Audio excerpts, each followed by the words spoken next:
নমস্কার, আমি দেবজ্যোতি। আজকের প্রতিবেদনে আপনাদের স্বাগত জানাই।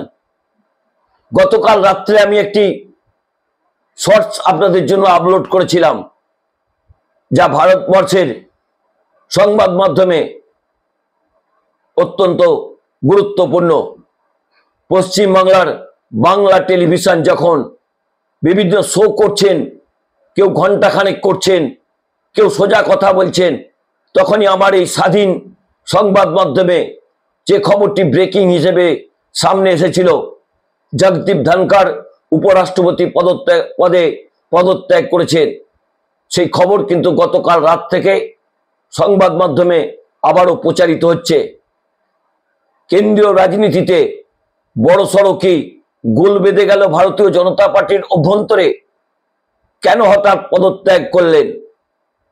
গত 18 তারিখে তিনি 75 বছরে পা দিয়েছেন। তার 3 দিন পরেই তিনি কি বার্তা দিলেন? তিনি কি আরএসএস এর কাছ থেকে নতুন কোনো বার্তা পেয়েছেন? প্রধানমন্ত্রী নরেন্দ্র মোদীকে তিনি কি বার্তা দিলেন? প্রধানমন্ত্রী নরেন্দ্র মোদী সেপ্টেম্বরে 75 অতিক্রম করছেন। আরএসএস এর ইন্ধনে কি উপরাষ্ট্রপতি পদে জগদীপ ধনখড়ের মতো একজন প্রবীণ আইনজীবী, একসময় পশ্চিমবঙ্গের রাজ্যপাল ছিলেন, তিনি পদত্যাগ করলেন? গতকাল তিনি তার 5 থেকে 6 ঘন্টা আগে রাজ্যসভায় বসে ভাষণ দিয়েছিলেন, যে প্রোডাক্টিভ আলোচনার কথা বলেছিলেন। যিনি মৌসুম সেশন যাতে ভালো করে চলে তার জন্য সবাইকে আবেদন করেছিলেন। কিন্তু কি এমন ঘটলো, তার 4-5 ঘন্টা পরে তিনি পদত্যাগ করলেন? কেন্দ্রীয় বিজেপিতে কিন্তু বিষয়টি নিয়ে গোল বেঁধেছে। এখন প্রশ্ন উঠছে, কেন পদত্যাগ করেছেন জগদীপ ধনখড়? তিনি তো যেভাবে আরএসএস এর ভাবধারা প্রচার করছিলেন বলে রাজ্যসভায় বসে তা নিয়ে একাধিকবার সরব হয়েছেন বিভিন্ন রাজনৈতিক দল। তিনি আরএসএস এর ঘনিষ্ঠ, তার প্রধানমন্ত্রীর সঙ্গেও তো একসময় সম্পর্ক অত্যন্ত মধুর ছিল। কিন্তু কি হলো, গতকাল বাদল অধিবেশন শুরু, সেখানে বড় বড় ভাষণ দিলেন, তারপরে আবার পদত্যাগ করলেন। বেশ কিছু রহস্য কিন্তু রয়েছে। রহস্যের গন্ধ কিন্তু দিল্লির রাজনীতিতে মোমো করে ঘুরে বেড়াচ্ছে। কে হবেন পরবর্তী উপরাষ্ট্রপতি?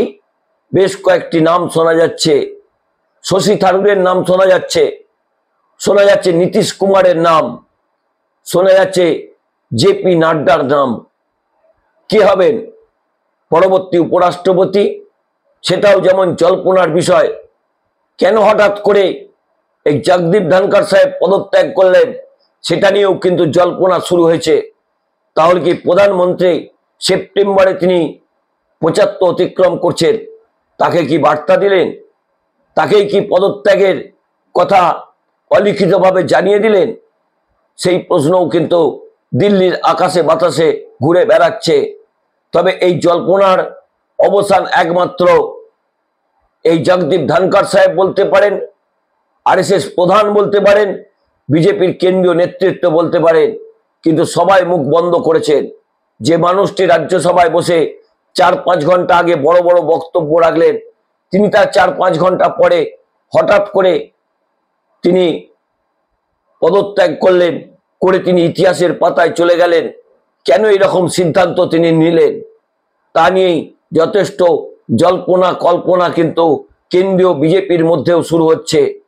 তাহলে কি সেপ্টেম্বর মাসে প্রধানমন্ত্রী নরেন্দ্র মোদী পদত্যাগ করবেন? কারণ গত 2 দিন আগে তার ভাষণে কিন্তু একবারও মনে হয়নি যে তিনি পদত্যাগ করতে পারেন। তিনি তো এখন বিজেপির ওপরে চলে গেছেন, যেখানে দল বড় বলা হতো ভারতীয় জনতা পার্টিতে। কিন্তু এখন নরেন্দ্র মোদী তিনি নিজেকে দলের উপরে ভাবতে শুরু করেছেন। যেটুকু মনে হচ্ছে আরএসএস এর সঙ্গে দ্বন্দ্বের কারণেই কি এই জগদীপ ধনখড় ইস্তফা দিয়েছেন। প্রধানমন্ত্রী আরএসএস এর প্রধান মোহন ভাগবতের বক্তব্য কি তিনি শুনেছেন? তিনি বলেছিলেন 75 অতিক্রম করলে 75 সাল যাদের ঘাড়ে পড়বে তাদের পদত্যাগ করা উচিত। তাহলে কি নরেন্দ্র মোদীকে বার্তা দিয়েছিলেন? তবে আর কয়েকটা ঘন্টা অপেক্ষা করতে হবে। আজ সন্ধ্যার মধ্যেই পরিষ্কার হয়ে যাবে দিল্লির রাজনীতি কোন পথে এগোতে চলেছে। তবে যদি এই পথে চলে, আর যদি যে গোল এবং কল্পনার কথা শোনা যাচ্ছে, যে জল্পনার কথা শোনা যাচ্ছে, তাহলে কিন্তু কেন্দ্রীয় বিজেপি বড় সংকটের মধ্যে পড়তে চলেছেন। এই সরকার হয়তো আগামী 5 বছর তারা কিন্তু থাকতে পারবেন না, কারণ কেন্দ্রীয় বিজেপির মধ্যেই যেরকম ভাবে একটা জল্পনা তৈরি হচ্ছে এবং দুই শরিকদের মধ্যে যে ঘটনা তৈরি হচ্ছে, এবং বিহার নির্বাচনের আগে যদি নীতিশ কুমারকে তারা উপরাষ্ট্রপতি পদে নিয়ে আসে, তাহলে কিন্তু দিল্লির রাজনীতি তোলপাড় হবে। তাহলে কি দিল্লির রাজনীতি এবং সরকারকে টিকিয়ে রাখার জন্যই জগদীপ ধনখড়কে পক্ষান্তরে পদত্যাগ করতে বাধ্য করা হলো? তিনি যদিও তার শারীরিক কারণ দেখিয়েছেন, শারীরিক কারণে তিনি নাকি পদত্যাগ করেছেন। তিনি সংবিধানের 76 ক ধারা অনুযায়ী পদত্যাগ করেছেন। যেটুকু শোনা যাচ্ছে, রাষ্ট্রপতি দ্রৌপদী মুর্মু তিনি তার পদত্যাগপত্র গ্রহণ করেছেন। অর্থাৎ জগদীপ ধনখড়ের পদত্যাগ কিন্তু দিল্লির রাজনীতিতে বেশ কিছু প্রশ্ন তৈরি করলেন। কে হবেন পরবর্তী রাজ্যপাল? নমস্কার, আমি দেবজ্যোতি। আমার ছোট্ট পর্বটি ভালো লাগলে চ্যানেলটি সাবস্ক্রাইব করে আমার পাশে থাকুন।